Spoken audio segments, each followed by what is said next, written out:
First on my left, we've got Brother Isa. Brother Isa accepted Islam approximately 3 years ago. And was it at the Muslimin Center that you actually did your Shahada? It was. It was right here in this upstairs. Excellent, excellent. So you've started to get to know the people, the brothers and sisters in the community.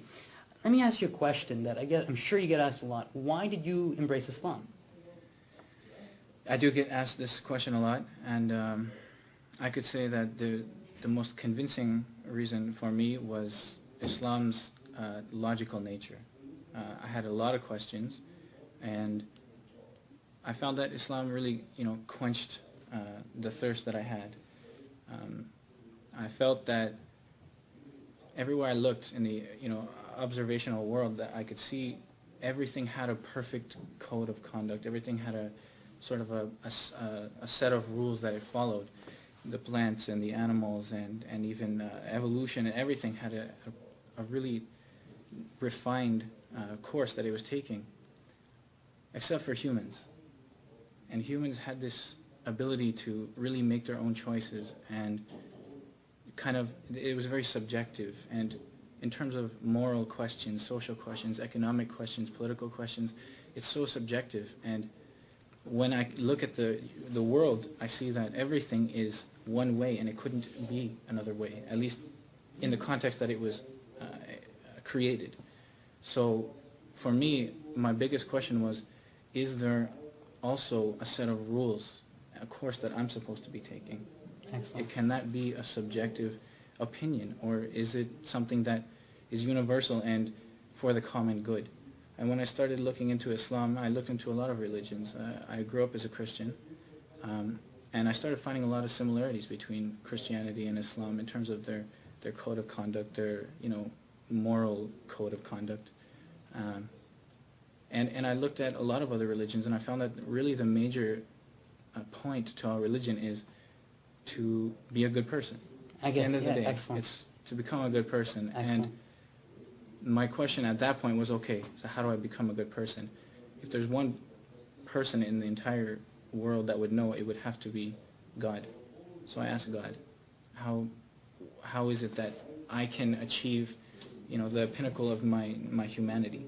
Excellent. And when I started looking into Islam, I found that even though there were things that maybe seemed a little contradictory to what I believed, or they gave me a little bit of a challenge because I had notions already that I conceived myself, I thought, okay, despite that, maybe I could be wrong, because everybody has a different opinion. Maybe I could be wrong. And when I looked at it closely and analyzed it, and I realized that we can take these arguments and let's take them in a very objective, rational way, devoid of emotion. Bring everyone's arguments to the table. Islam, I can honestly say I'm completely convinced that it will not lose. Excellent. That's some very profound words. Now let me ask you a question in closing. Was there something that you read in particular that kind of really set out a clear path towards Islam? Was it the Quran, maybe a hadith, maybe some advice, someone you talked to? Because it's always good to know what really caused you, right? Because a lot of times everybody has research, but a lot of times your research is inconclusive until you read something that motivates you to really take that leap of faith. What was that in your case? In my case, I would have to say that, well, there were two things. The Bible is really where I started. Excellent.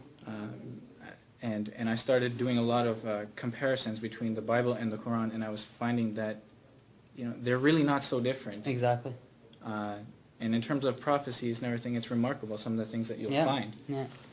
And also, within the Quran, one of the most fascinating aspects of it to me was the scientific advancement of this book. Excellent. Written 1400 years ago, and giving insight as to towards things that we're just coming to know within the last 20 years. Excellent, excellent. You make some great points, and just to kind of build on some of his points, a lot of times when you start to really look at things from a third-party perspective is the only way that you actually find the truth.